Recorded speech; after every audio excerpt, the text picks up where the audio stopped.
আছি এই মুহূর্তে আমি দাঁড়িয়ে আছি বিসিক শিল্পনগরী এলাকার ২ নং গেটে। আপনারা দেখতে পাচ্ছেন এখানে একটি স্ট্যান্ড রয়েছে, অটোর স্ট্যান্ড।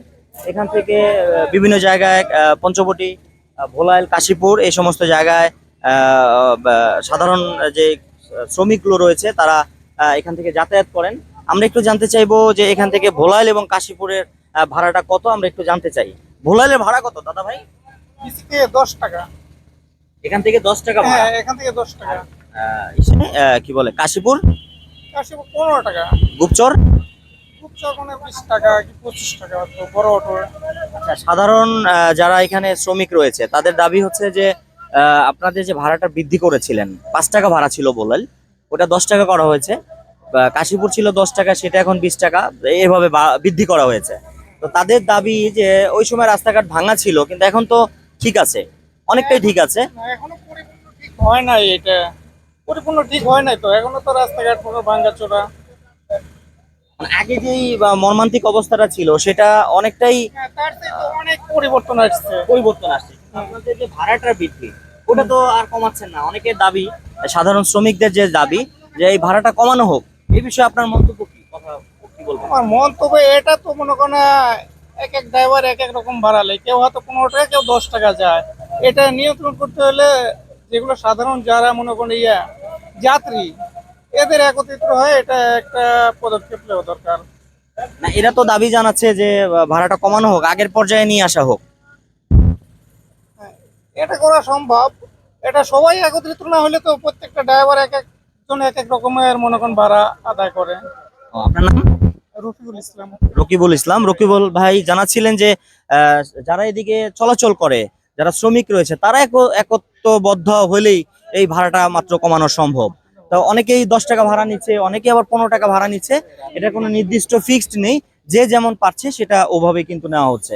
তবে সাধারণত আমরা আরেকটা ভাইয়ের কাছে একটু জিজ্ঞেস করতে চাই, ভাই ভোলাইল ভাড়া কত? ভোলাইল ভোলাইল ভাড়া এখান থেকে 10 টাকা। আগে তো এটা 5 টাকা ছিল, এটা 10 টাকা। এখন রাস্তা ফ্লাইওভার হয়েছে, উন্নত হয়েছে না সবকিছু, এই জন্য ভাড়াও বাড়তি। এখন আগে গ্যারেজ ভাড়া দিতাম 60 টাকা, এখন দিয়ে হলো 260 টাকা। গ্যারেজ ভাড়া 260 টাকা। আচ্ছা। তাই এখন ভাড়া তো বাড়তি দেওয়া লাগবে, সব জিনিসের দাম বেশি। তো সব জিনিসের দাম বেশি। আপনার নাম? মোহাম্মদ সাইফুল ইসলাম। আচ্ছা, এখন যেটা প্রশ্ন সেটা হচ্ছে যে সাধারণ শ্রমিকদের তো বেতন বাড়ে নাই। তা আপনারা যদি তাদের পকেট কেটে তাদের টাকা যদি বের করে নিয়ে যান, তাহলে তারা চলবে কিভাবে বলেন? 1662 টাকা যখন বেতনের জায়গা আসিল গার্মেন্টসে, তখনও আমরা এই ভাড়ায় টানছি 5 টাকা। আর এখন এক একজনের 10,000, 8,000, 15,000 টাকা বেতন, আমাকে তো আগের ভাড়াই দেয়।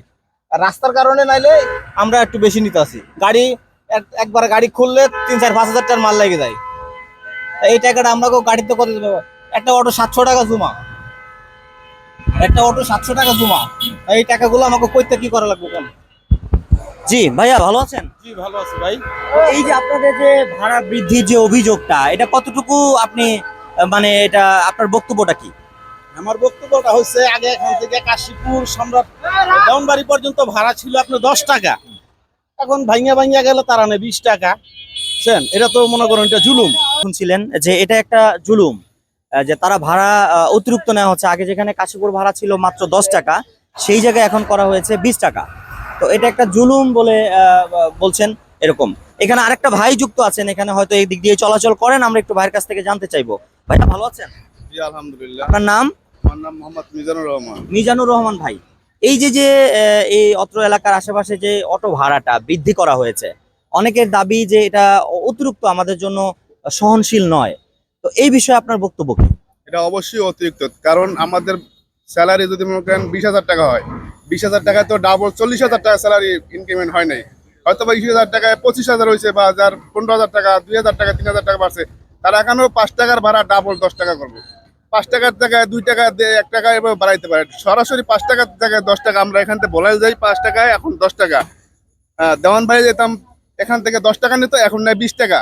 এখান থেকে পঞ্চবটি মাঝে মাঝে 10 টাকাও নাই, 20 টাকাও নাই, 15 টাকাও নাই, এভাবে জুলুম করতেছে। তো এই জুলুম তো আমাদের জন্য এটা ঠিক না। এটা অতিরিক্ত ভাড়া নিতে আছে, এটা তো আমরা বহন করতে পারতেছি না। বহন করতে পারছেন না, এক্ষেত্রে আপনার দাবিটা কি? আমাদের দাবি যে ভাড়া যাতে কমাই দেওয়া হয়। আমাদের রাস্তা তো আস্তে আস্তে ডেভেলপ হইতেছে, পরবর্তী জন্য এই ভাড়াই যাতে না থাকে। পরবর্তী রাস্তা ডেভেলপ হলে, এখন হয়তো বা নিতে আছে, পরবর্তী এটা যেন সমন্বয় করা হয়। ধন্যবাদ। তো শুনছিলেন একজন পথযাত্রীর কাছে যে ওনারা যে বেতনটা বাড়ানো হয়েছে সেই বেতন কিন্তু অতিরিক্ত বেতন বাড়ানো হয়নি, যে জন্য তারা এত ডাবল ভাড়া তারা বাড়িয়ে দিবে। তাদের দাবি যে এই ভাড়াটা আপাতত যে বৃদ্ধি করা হয়েছে আপাতত সহনশীল অবস্থায় থাকলে ঠিক আছে, কিন্তু এটা অবশ্যই রাস্তা কাজ সম্পূর্ণ হওয়ার পরে এটা অবশ্যই আগের পর্যায়ে নিয়ে আসার জন্য জোর দাবি জানাচ্ছেন অত্র এলাকার যারা সাধারণ শ্রমিক এদিকে চলাচল করেন সমস্ত শ্রেণীর মানুষগুলো। তারা চাচ্ছে যে ভাড়াটা আগের পর্যায়ে ফিরে আসুক। তো আজকের লাইভ এখানেই শেষ করছি। সকলে ভালো থাকুন, সুস্থ থাকুন। আবারও নতুন কোনো দুর্যোগ, নতুন কোনো জনসমস্যা নিয়ে হাজির হয়ে যাব আমি, শেখ জাকির আহমদ। সে পর্যন্ত সকলে ভালো থাকুন, সুস্থ থাকুন এবং ZTV অনলাইনের সাথে থাকুন।